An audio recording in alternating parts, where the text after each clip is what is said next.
Welcome to motivation இந்த zone. வீடியோவில் நம்ம பெண்கள் தெரிஞ்சுக்க வேண்டிய 5 விஷயத்தை பற்றி பார்க்க போகிறோம். அதுக்கு முன்னாடி நம்ம சேனலை சப்ஸ்கிரைப் பண்ணிட்டு பாருங்கள், பெல் ஐக்கானை கிளிக் பண்ணி வச்சுக்கோங்க. அப்போ தான் அப்புறம் எல்லா வீடியோஸும் உங்களுக்கு நோட்டிஃபிகேஷனில் வரும். இந்த வீடியோ உங்களுக்கு பிடிச்சிருக்கா லைக் பண்ணி உங்கள் ஃப்ரெண்ட்ஸ்க்கு ஷேர் பண்ணுங்கள். வாங்க வீடியோக்குள்ளே போகலாம். கண்டிப்பாக வந்து பார்த்திங்கன்னா, பெண்கள் அவங்களோட வாழ்க்கையில் முன்னேறதுக்காகவும் பாதுகாப்பாக இருக்கிறதுக்காகவும் ஒரு சில விஷயங்கள் தெரிஞ்சுக்கணும். ஸோ அதனால் இந்த வீடியோவில் நம்ம ஒரு 5 விஷயத்தை பற்றி நம்ம பார்க்கலாம்.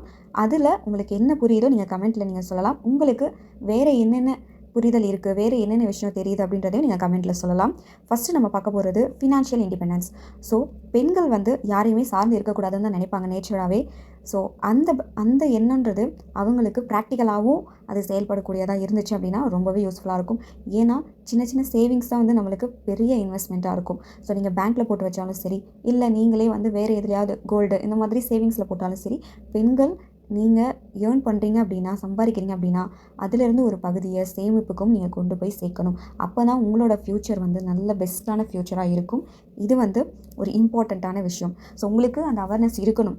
பேங்க்கில் நம்ம என்ன பண்ணால் நம்மளுக்கு எவ்வளோ கிடைக்கும் அப்படின்றத பற்றியும் சரி, சீட்டு போட்டால் நம்மளுக்கு என்ன கிடைக்கும், அதுவும் ஸ்கேம் இல்லாத நல்ல ட்ரஸ்டடான இடத்துல போடுறது, இந்த மாதிரி விஷயங்களும் நீங்கள் தெரிஞ்சு வச்சுக்கணும். ஸோ இது ரொம்பவே இம்பார்ட்டண்ட்டான ஒரு விஷயம். 2வது, சட்ட ரீதியாக உரிமைகள் நம்மளுக்கு என்னென்ன இருக்குது, லீகல் ரைட்ஸ் பற்றி தெரிஞ்சு வச்சுக்கணும். ஸோ எக்ஸாம்பிளுக்கு பார்த்தீங்கன்னா, சொத்துரிமை, இல்லை நீங்கள் வேலை செய்கிறீங்க, அந்த இடத்துல ஏதாவது ஒரு தவறு நடக்கும்போது அதுக்கு நம்ம சட்ட ரீதியாக என்ன பண்ணலாம் அப்படின்ற ஒரு சிந்தனை. இப்போது குடும்பத்தில் வந்து உங்களுக்கு வரதட்சணை கொடுமையாக இருக்கலாம், சம்திங் உங்களுக்கு நடக்குது, நார்மல் இல்லாமல் அப்நார்மலாக ஏதாவது ஒரு விஷயம் நடக்கும்போது அதுக்கு சட்ட ரீதியாக நீங்கள் எப்படி அணுகணுன்ற ஒரு விழிப்புணர்வு உங்கள்கிட்ட இருக்க வேண்டியது ரொம்பவே முக்கியமான விஷயம். ஸோ சட்ட அறிவு அப்படின்றது உங்களோட மிகப்பெரிய ஒரு பாதுகாப்பு கவசமாக கூட இருக்கும். ஸோ சட்ட ரீதியாக என்னென்ன பெண்களுக்கு சட்டங்கள் இருக்குது அப்படின்றத பற்றியும் நம்மளுக்கு நாலேஜ் கண்டிப்பாக வேணும். இது முக்கியமாக தெரிஞ்சு வச்சுக்கோங்க. நெக்ஸ்ட் வந்து பார்த்திங்கன்னா, health and self defence. So health அப்படின்றது வந்து உங்களுக்கு ரொம்ப இம்பார்ட்டண்ட்டான ரோலு. ஸோ நீங்கள் எல்லாரையுமே ஹெல்த்தியாக வச்சுக்கிறதுக்காக என்னென்ன பண்ணணும் அப்படின்னு யோசிப்பீங்க. பட் ஆனால் உங்களோட ஹெல்த்தை எப்படி மெயின்டைன் பண்ணுறதையும் கண்டிப்பாக நீங்கள் யோசிச்சு பார்க்கணும். ஸோ உங்களுக்கு ஃபிசிக்கலாகவும் சரி, மென்டலாகவும் சரி, உங்களோட ஹெல்த்தை நார்மலாக வச்சுக்கோங்க, ஹாப்பியாக வச்சுக்கோங்க. ஸோ அதுதான் வந்து குடும்பத்துக்கும் நல்லது, உங்களுக்கும் நல்லது. ஸோ இதில் நீங்கள் கண்டிப்பாக வந்து நல்ல ஹெல்த்தி ஃபுட்ஸை எடுத்துக்கிட்டு உங்களோட பாடியும் சரி, உங்களோட மென்டல் ஹெல்த்தும் சரி ஸ்டெடியாக இருக்கும்போது உங்களோட பேபிஸும் சரி, உங்களோட ஹஸ்பண்டும் சரி நல்ல ஒரு ஹெல்த்தியான ஃபேமிலியாக வந்து இருக்க முடியும். அது மட்டும் இல்லாமல் செல்ஃப் டிஃபென்ஸ்க்காக பெண்கள் வந்து தற்காப்பு கலைகள் கற்றுக்கிறது ரொம்பவே முக்கியமான விஷயம். ஸோ கராத்தே அந்த மாதிரி விஷயங்கள் இருந்தாலுமே நீங்கள் கற்றுக்க வேண்டிய தற்காப்பு கலைகளை நீங்கள் முறையாக கற்றுக்கிட்டு நீங்கள் வந்து அதை அப்ளை பண்ணணும். அதுதான் மெயின் விஷயம். ஸோ கராத்தே எனக்கு தெரியுன்றது மட்டும் இல்லாமல் நம்மளுக்குன்னு ஒரு விஷயம் நடக்கும்போது அதை ஆப்போஸ் பண்ணுற அளவுக்கு நம்மளுக்கு அந்த ஸ்ட்ரென்த்தன் வேணும். அதையும் நீங்கள் கவனத்தில் வச்சுக்கோங்க. அப்போ தான் உங்களுக்கு எமர்ஜென்சி டைமில் உங்களை நீங்களே காப்பாற்றிக்கிறதுக்கு ரொம்ப யூஸ்ஃபுல்லாக இருக்கும். 4th விஷயம் என்னென்னு பார்த்தீங்கன்னா, வேணா அப்படின்ற ஒரு போல்டான ஒரு பவர். ஸோ இதை நான் ஏன் சொல்கிறேன்னா, the power of no. So நோன்றதோட பவர் என்னன்றது நிறைய பேருக்கு தெரியாது.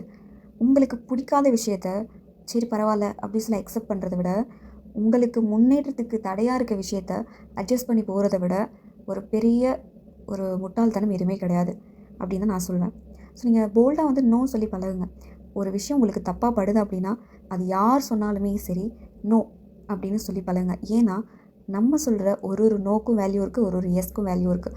நம்மளுக்கு தெரிஞ்சவங்களுக்கு, நம்மளை புரிஞ்சவங்களுக்கு தெரியும் நம்ம எந்த விஷயத்துக்காக நோ சொல்கிறோன்றது.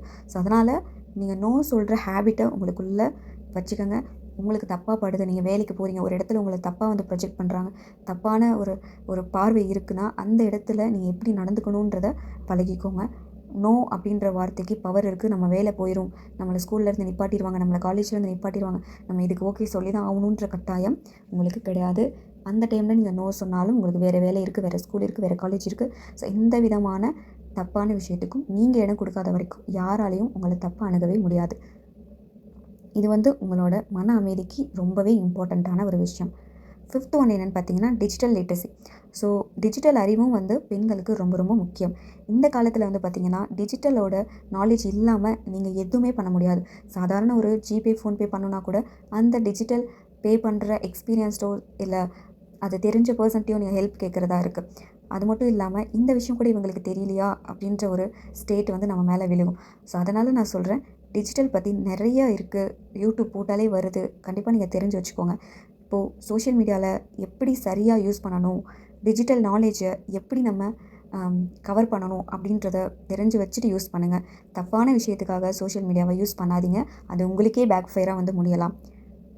உங்களோட தனிப்பட்ட விவரங்களை ஒரு கான்ஃபிடென்ஷியலாக வைக்க வேண்டியதை நீங்கள் சோஷியல் மீடியாவில் போடும்போது ஈஸியாக வந்து ஒருத்தங்க உங்களை வந்து ஜட்ஜ் பண்ணுறதுக்கோ, ஈஸியாக வந்து ஒருத்தங்க உங்களை ஸ்கேம் பண்ணுறதுக்கோ நிறைய வாய்ப்பு இருக்குது. ஸோ ரொம்ப கவனமாக சோஷியல் மீடியா நீங்கள் யூஸ் பண்ணுங்கள்.